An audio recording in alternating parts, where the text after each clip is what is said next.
Good morning. My name is Debbie Pyatt. I'm a fitness and wellness specialist too with Memorial Health System. You probably already know that if you're tuning into this video. I'm here with my 12-minute home workout series. And today we're going to work outer thigh and gluteus medius, the side of the bottom. But let me tell you what's even better about this. It's knee therapy. If you have bad knees, or if you have a tear in your meniscus and your ACL, this is a great way to rehab the knee. I did this personally. I have 3 tears in my meniscus, could not straighten my leg, could not put weight on it, had to walk on my tippy toes on my right leg. I did this. Now, I did a little bit of an overkill for it because this is my job and I have to have my legs. But I'm telling you, if you have knee issues and you do these at least 3 times a week, I did them 6 days a week to an extreme. You do not have to do that. But not only are you going to see some toning, some shaping through the outer thigh, through the quadricep, the hamstring, the buns, but you're going to take the pressure off that knee to relieve the pain and even reduce inflammation and swelling. All right, so this is our 12-minute workout series. So I'm going to adjust here a little bit and we're going to get started. Bottom leg is bent, top leg is straight, toes are pulled forward and up and down. Now we have an opportunity here to engage the abs a little bit more than usual if we keep hip closed. Now that's a dance term. I used to tell my students hip is closed, and they knew that that meant hip pointed straight up to the ceiling. So what we don't want to do is roll backwards so the abdomen is open to the ceiling. That makes us work the quadricep, and we are working that outer thigh. Keep that leg going up and down. So since this is our 12-minute workout, that means I'm going to teach you 3 exercises, and we're going to do them consistently for 2 minutes each exercise. Then we're going to do a little break dance move to swing around and hit that other side. Now, notice that my toes stay pointed forward. Notice where my head is. It's placed in my hand. If that's uncomfortable for you, you can extend the arm out and lay the head down on the arm. But what you don't want to do is be up high on the elbow. Think about keeping that hip closed. And it's not about how high we take that leg.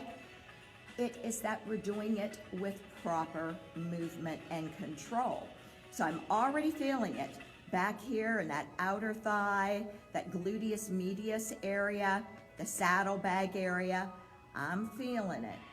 But keep the leg under control. Don't fling it, lift it, and lower it with control.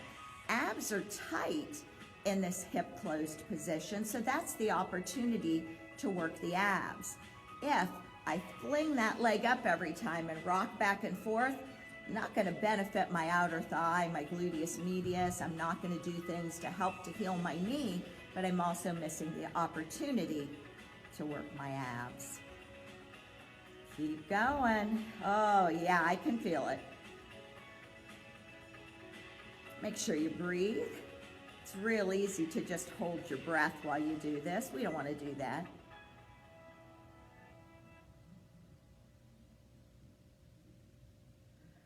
We are almost there with this one. All right, bend that leg in, and now we're going to open and close. These are called clamshells, but I want you to notice where my foot is. My foot is not resting on the other foot. This is cheating, folks. Now, will you get results with this? Probably, but not nearly as quickly and not nearly as efficient as if you hold the weight of that leg. Now, every now and then you might see me tap my foot, but I'm not putting weight on that leg. I am making those muscles engage to keep that leg up and to keep it moving. So it can either be slightly lifted the whole time, or you can tap like I do every now and then. Now, everybody's range of motion on this movement is different. Ultimately, if you have flexible hips, that knee is going to open and point straight up to the ceiling. Now, many people can't do that. They can take it right to here, but that's all. And if your leg only goes to here, that's okay. That's a start. But your ultimate goal is to get that knee pointed straight up towards the ceiling. Abs are still engaged. Now in this movement, we do get a little bit of hip open movement. To get that leg up, the hip opens slightly, but I am not rolling all the way back. I am still trying to keep that hip closed positioning.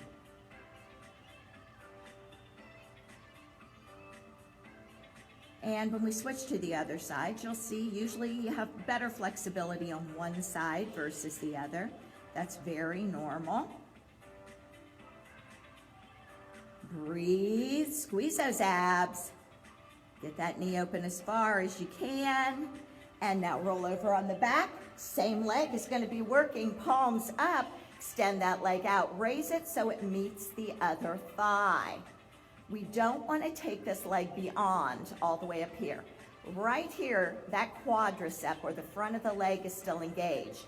If I kick that leg all the way up, I've released that.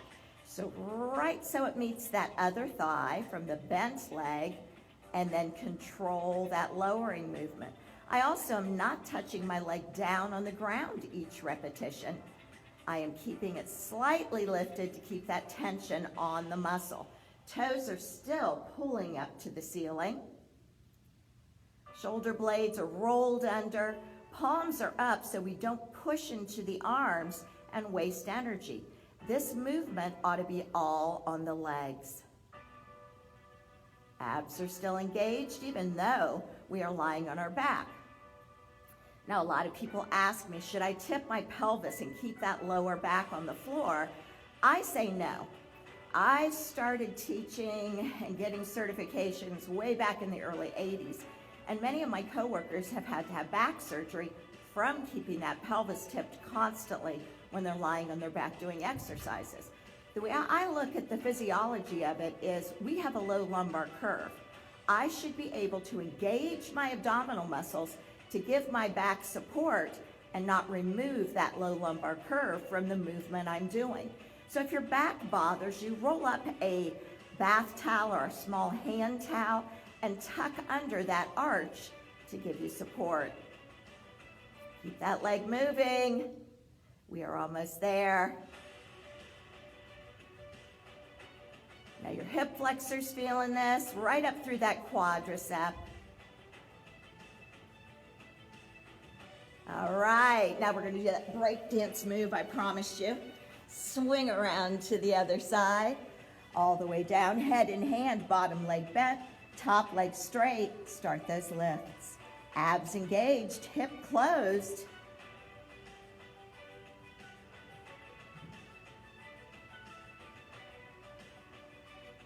Now, even though I have my hand on the floor here, that's just reminding me not to swing back and forth, but I don't have a lot of weight pressing into it.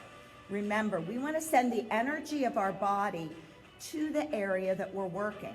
So I want all this energy to be from my belly button downward, not to be in my upper body. Keep going.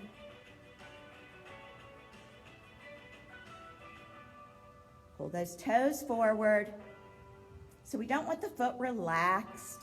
We don't want the toe pointed on this. I like the foot flexed because that automatically tightens up all the muscles in the leg.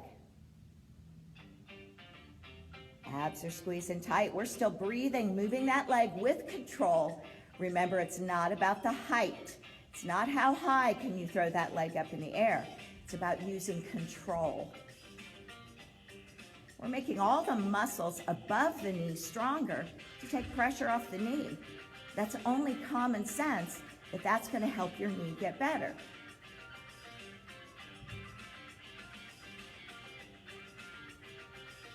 Keep going. Abs squeezing.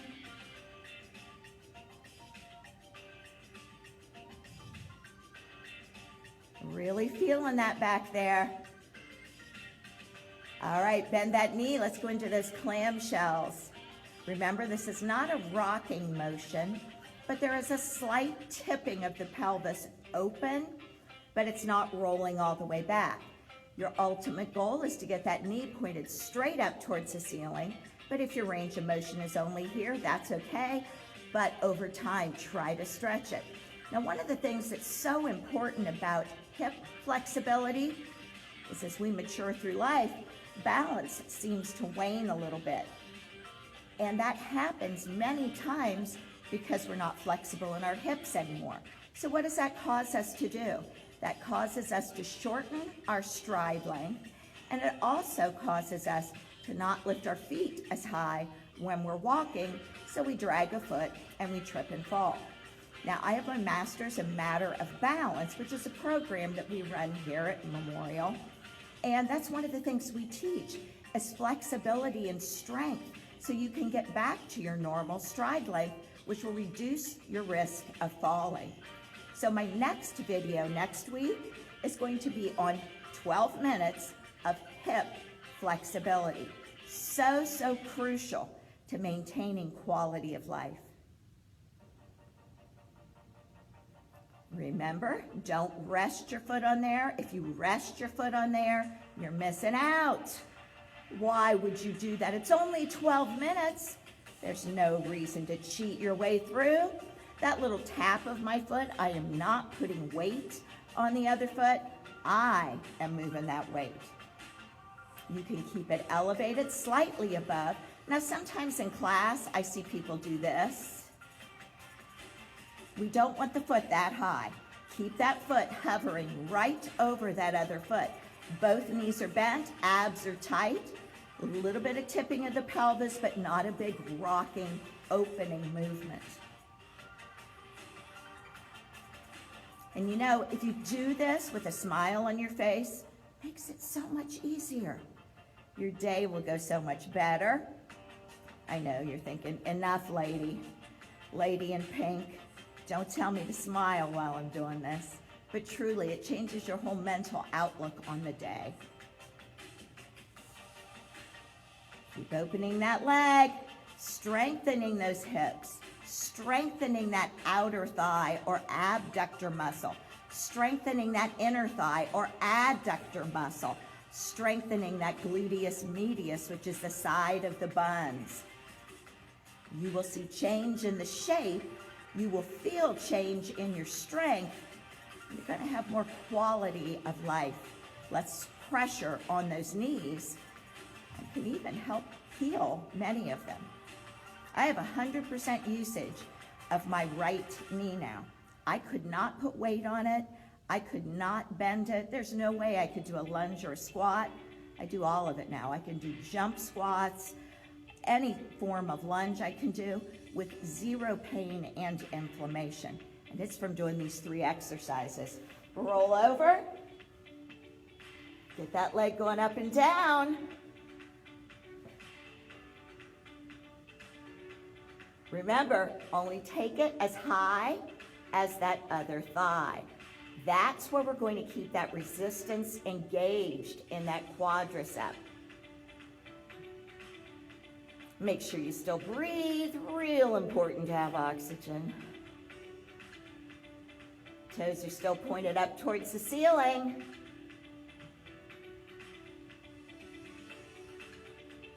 Controlled movement. All 3 of these exercises are about control. It's not about speed. It's not about how high can I lift that leg. And truly, when people lift it high, they're not even lifting it. They're throwing it. We're not throwing the leg around. We're protecting the joints. We're strengthening the muscles around them.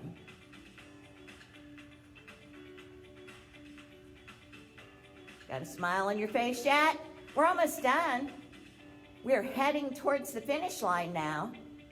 Now, how frequently should you do this? If I had a knee injury, which I did, I would do this at least 3 times a week. Me personally, I did it 6 days a week. Some days, I did it 2 and 3 times a day. But I needed to have that leg back. That's my job. That's my living. That's my support. So I had to get it back quickly. Now, I am not saying that surgery is not an option. It just wasn't an option for me. And you know, think about it. Even if you have knee surgery, Still got to have rehab. They want you strengthening those legs before, and then afterwards you're going through rehab. So why not try rehab first? See if you can fix yourself. Keep it moving. We are almost there. Palms up. Abs are engaged. Let's do 3 more. 1, 2, 3. All right. Roll over on your side. I'm going to show you a couple of stretches that you can do because this is definitely going to tighten this. You're going to feel it tomorrow.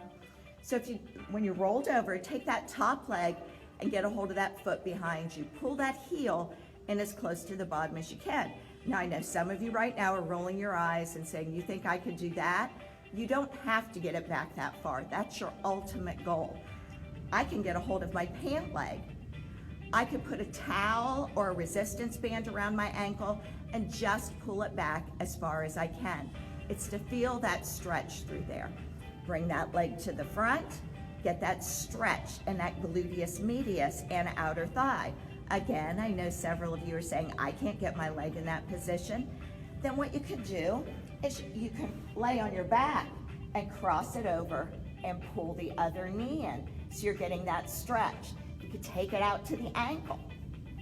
Make sure that you stretch these out because they are really overloading those muscle groups, but that's what we want, to gain strength, to see change, and to have quality of life.